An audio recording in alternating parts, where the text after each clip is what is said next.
Hi everyone, my name is Emma and I am the Children's Library Assistant at the Jefferson Public Library. Thank you for joining me for another book reading. This time we will be reading A Turkey for Thanksgiving by Eve Bunting, and it's one of my favorite Thanksgiving children's books to read, so I hope you enjoy. It was Thanksgiving morning. Mr. Moose helped Mrs. Moose set the Thanksgiving table. Sheep will sit here. He likes a chair that's straight up and down. Rabbit here, Porcupine here, Mr. and Mrs. Goat here. He smiled at his wife. Isn't it nice to have friends to share Thanksgiving?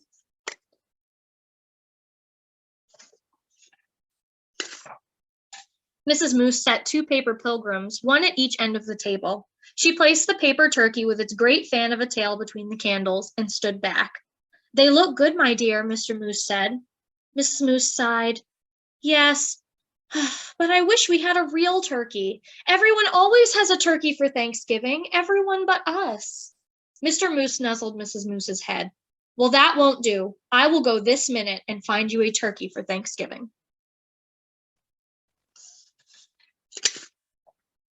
Mr. Moose put on his cap and went out. Mist wandered through the bare trees. The cold made his nose water. Rabbit poked his head from his rabbit hole. Mr. Moose, is it dinner time? Not quite yet. Mrs. Moose wants a turkey, and I'm off to find one. Rabbit joined him in 3 quick hops. I'll come too. Moose's warm breath hung white in front of him. Snow crunched under his hooves and made little holes that Rabbit jumped over. I see the goats, Rabbit said. Mr. Goat raised his head and spat out the tin can he was chewing. Is it dinner time? He called. Not till I find a turkey, Mr. Moose said. We saw one down by the river, Mrs. Goat told him, and Mr. Goat added, a fat one.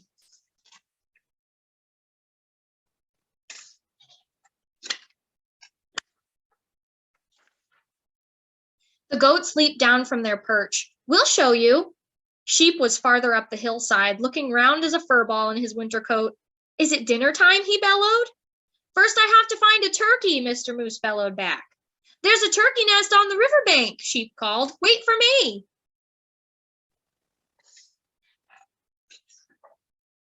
The earth smelled of ice and moss as they crunched along. Above them, a crow hung, black as a puff of wood smoke. Porcupine was hiding in the underbrush. It's you, he said, and put his quills down. We're off to get a turkey for Mrs. Moose, Mr. Moose explained. Do you want to come? I'm slow, Porcupine said. Pick me up on your way back. Who'd want to pick you up? Sheep asked and laughed his bleat of a laugh. I'll wait, Porcupine told Mr. Moose. Be a little hard to pick up a porcupine. They saw Turkey's nest right away, and Turkey himself peering over the top of it. Turkey, Turkey, Mr. Moose called in his sweetest voice. Ah! Turkey blundered from his nest and ran. Mr. Moose lumbered after him.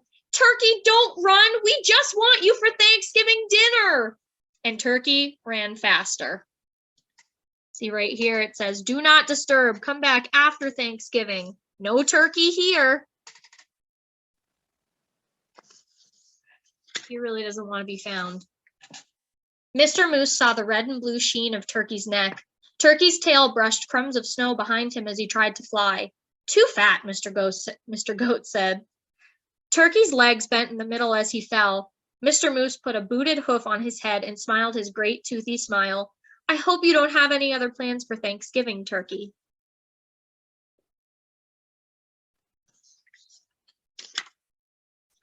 I wonder if they're going to eat him or not. Have to find out.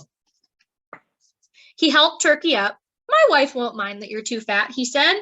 Let's go. It's getting close to dinner time. They marched Turkey in front. I am so sorry about this, for I can see that you don't want to come, Mr. Moose said, but I must insist. A promise is a promise. That turkey really doesn't want to go. There was a wreath of dried fruit on the moose's door. Inside, the house was filled with Thanksgiving smells. Mr. Moose hid Turkey behind him. Look who I brought, Mrs. Moose, he said. Sheep, the goats, Rabbit, and Porcupine, and ta-da! He pushed Turkey around in front of him. For you, a turkey for Thanksgiving. He's hiding over there. Mrs. Moose clapped her hooves. I'm so happy to have you, Turkey. Thank you, Mr. Moose. Now everything is perfect. Shall we sit? Sheep asked, headed for the straight up and down chair. Let's, Mrs. Moose pointed. Rabbit here, Porcupine here, Mr. and Mrs. Goat here, and look! I brought a chair from the other room in hopes of Turkey. A chair? Turkey stammered. Right next to me, Mrs. Moose said. Light the candles, Mr. Moose. So she sat him right there next to her. There were bowls of acorns and alfalfa sprouts dried since summer. There was willow bark and cured grasses and wild parsley. There were pressed leaves, thin and pale as new ice on a pond. I hope you find something here to your liking, Mr. Turkey, Mrs. Moose said. I wasn't sure of your taste. You are so kind to worry about my taste, Turkey said. I thought you would be worrying about how I would taste.